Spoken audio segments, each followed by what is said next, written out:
All right, got everything working now. It's sunrise here. Good morning.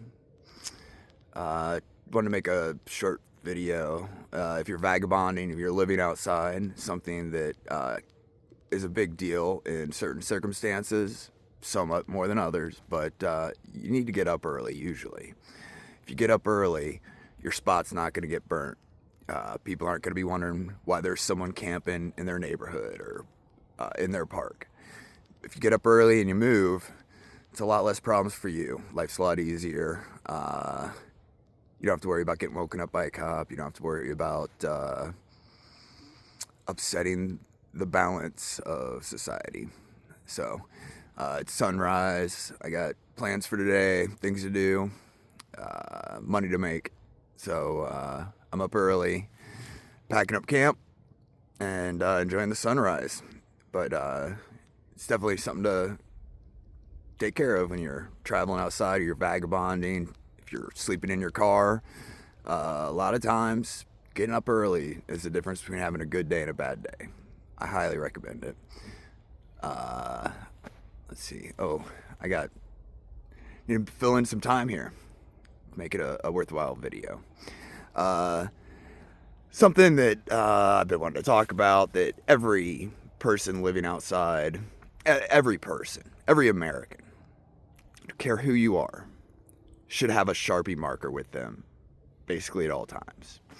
I recommend getting the biggest, fattest ones you can get, because you can make a big sign a lot easier than trying to fill in a thin one. So get the chisel tip or get the big, fat, chunky alcohol-based version. You might have to beg if you are homeless. You might not have a choice. I mean, you could choose to steal and go to jail, or beg.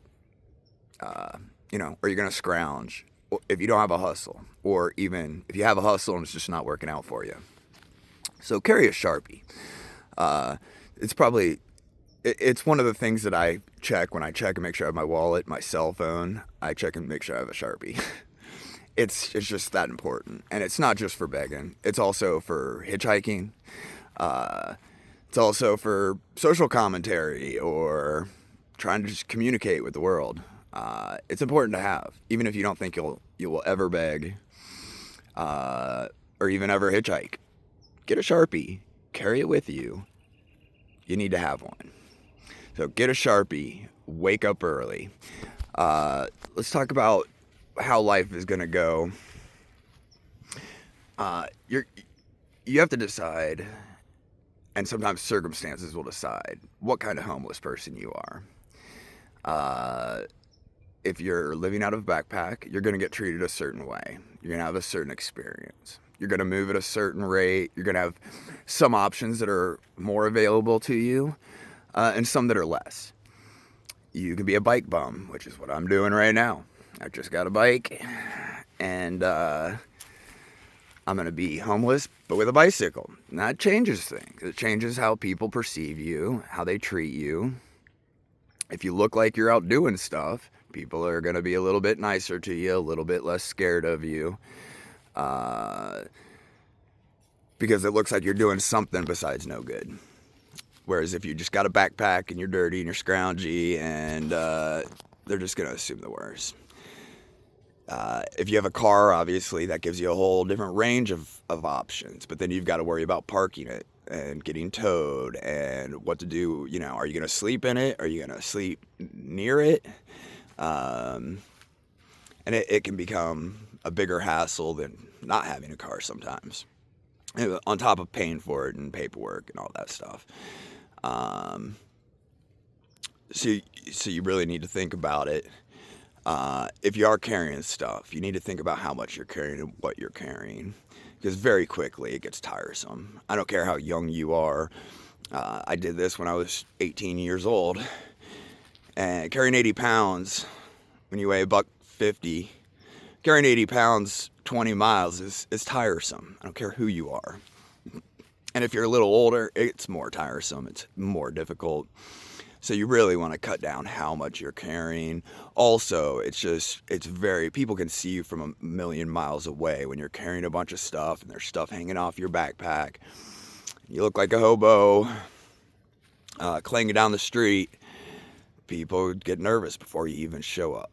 And it sucks, but it's reality. Whereas if you can keep it nice and tight, have a regular-ish looking backpack that's not too big and not with a bunch of stuff hanging off of it, and keep yourself kind of together. I'm looking rough right now for a number of reasons. Just went through a bunch of rainstorms, and it's not my biggest priority right now. I'm in a different situation. I know what's going on, where I'm at, what I'm doing. It's not the end of the world that I'm scraggly looking right now. Everyone knows who I am in the area, so not a big deal. But generally, if you can keep things clean, tight looking, you might just not even be noticed as a homeless person. You can there's homeless people in every city in America that walk by 1,000 people every day and no one knows that they're homeless. No one has any idea. Women ask about on dates and, etc. And I have that happen sometimes. If I clean up and I get my stuff nice and tight, I get the same thing. People are, are a lot different. It's hard to do. That means not having a bunch of change of clothes. That means, when you need to clean up, you got to go to Goodwill or whatever, buy a new set of clothes, and then take what you have to the laundry. To wash your blanket and socks and underwear and hat or whatever. But that's another cost. It's another problem. And so there's gonna be, if you are living outside, your job is problem solver. You're basically the manager of your life, and you're gonna have lots of problems come up, lots of issues. It's one thing or another always, right? So you gotta pick your poison, and solve as many of those problems as you can. But the good news is I'm sitting up on this mountain. It's beautiful. Sun's coming up. There's an owl hanging out close to me, and I got a great night's sleep, and I'm up early, ready to start the day. So, being homeless isn't the end of the world, but there are a lot of struggles. There are a lot of problems. So get up early. Don't forget your Sharpie, and don't give up. Life goes on. Your situation can change, or you can find a way to enjoy your situation. I'm in the latter half, but you get a pick. You're the manager out here. You're your own boss in every way, pretty much. So keep plugging, figure it out. Today's could be the greatest day of your life. You never know. I hope everyone else has a great day. Peace.